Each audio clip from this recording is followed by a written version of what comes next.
Apa yang menjadikan kamu berani untuk mengatakan orang lain itu syubhat? Dan kemudian keterangan apa dan penjelasannya bagaimana?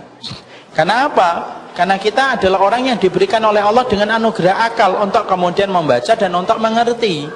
Kita bukan sebagaimana kambing dan bukan sebagaimana kerbau yang dicongok hidung kita lalu mengikuti apa adanya. Kita diberikan akal, kita diberikan anugerah perasaan, kita diberikan anugerah mata untuk melihat semuanya. Karena itu merupakan organ untuk mendeteksi kebenaran. Sampaikan kepada dia, kamu berani untuk mengatakan syubhat itu dalam perkara apa? Maka tanya, hujahnya apa kalau mengatakan syubhat? Supaya kemudian betul-betul selesai. Kalau dia mengatakan ustadz saya yang mengatakan itu, pertanyaan selanjutnya, ustadz antum itu sudah pernah nggak ketemu dengan ustadz yang kamu katakan syubhat? Ada satu hal yang kita harus mengerti. Orang Khawarij itu adalah orang yang begitu gampang mengkafirkan dan begitu gampang menyesatkan. Itu orang Khawarij. Di antara identitas orang Khawarij itu mereka kalau beribadah luar biasa. Makanya kalau saya, antum, beliau tidak ingin terkena paham Khawarij adalah mari kita tidak begitu gampang untuk mengkafirkan dan begitu gampang untuk menyesatkan setiap orang. Katakan sama dia, kalau memang dia adalah orang yang berkomitmen kepada syariat, mungkin jilbabnya lebih panjang dikit daripada jilbabnya ukhti ataupun ummu. Ketika dia sudah mengatakan syubhat, sampaikan kepadanya, syubhatnya dalam perkara apa? Sudah pernah nggak menyampaikan hujahnya? Sudah nggak menyampaikan dalilnya? Bisa jadi ada ustadz yang kita katakan syubhat, tetapi justru dia memiliki dalil daripada orang yang mengatakan dirinya syubhat. Agama ini adalah agama yang tidak ditentukan vonisnya secara instan, tapi vonis itu memerlukan proses yang panjang. Masih ingat kasusnya Jessica yang dituduh nabur kopi sianida, yang menuduh apa? Sianida di kopi, bukan kopi sianida, sianida di kopi. Maka ternyata proses untuk membuktikan bahwasanya dia itu bersalah itu panjang. Siarannya itu sampai berjam-jam, live lagi. Dan ibu termasuk salah satu konsumen yang melihat berita itu.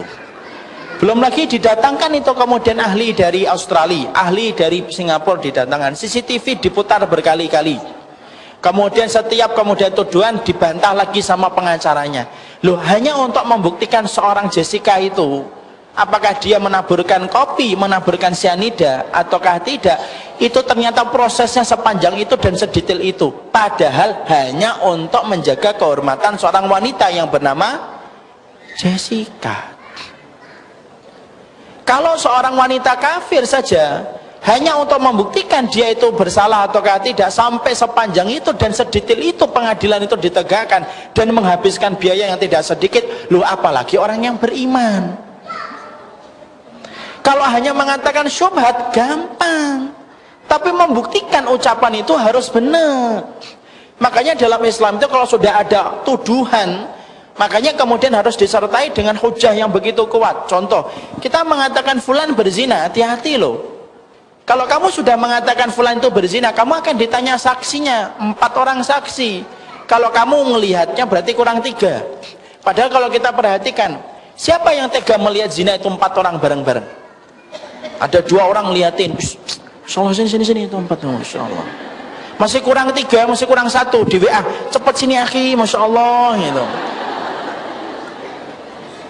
Loh, kenapa Allah itu kemudian meminta 4 orang saksi ketika kemudian ada orang yang melakukan zina itu? Karena berkaitan tentang kehormatan. Tapi sebaliknya, ketika Allah kemudian memberikan syariat, kalau kita mulai puasa, butuh berapa orang saksi yang melihat hilal? 4? Enggak, 1 saja.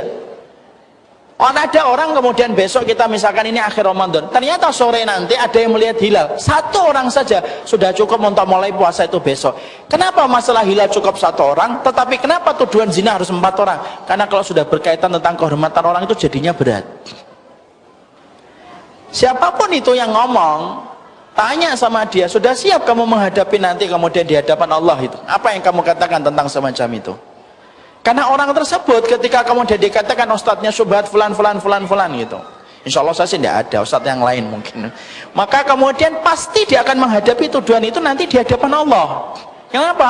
Berat loh mengatakan ustadz syubhat itu, berat. Kenapa? Berarti syubhat itu kita sudah mengancam dia dengan api neraka. Syubhat itu mengancam dia dengan api neraka. Berarti tidak mudah bagi kita. Kalau sudah bisa kita mengancam orang dengan api neraka, siapkan seluruh ilmu, seluruh informasi yang kamu harus persiapkan nanti ketika berhadapan dengan dia. Ya Allah ya Karim, hidup kita nanti mempertanggungjawabkan amal kita aja sudah terlalu berat, apalagi harus mempertanggungjawabkan apa yang kita tuduhkan. Makanya apa? Jangan sampai jilbabmu, jangan sampai jenggotmu, jangan sampai celanamu itu menjadikan kamu halal untuk menghujat orang lain dan memvonis orang lain. Jenggotmu, celanamu, pakaianmu, hijabmu yang syar'i itu tidak pernah menjadi alat legitimasi bagi kita untuk memvonis secara sembarangan. Allah alam bisawab.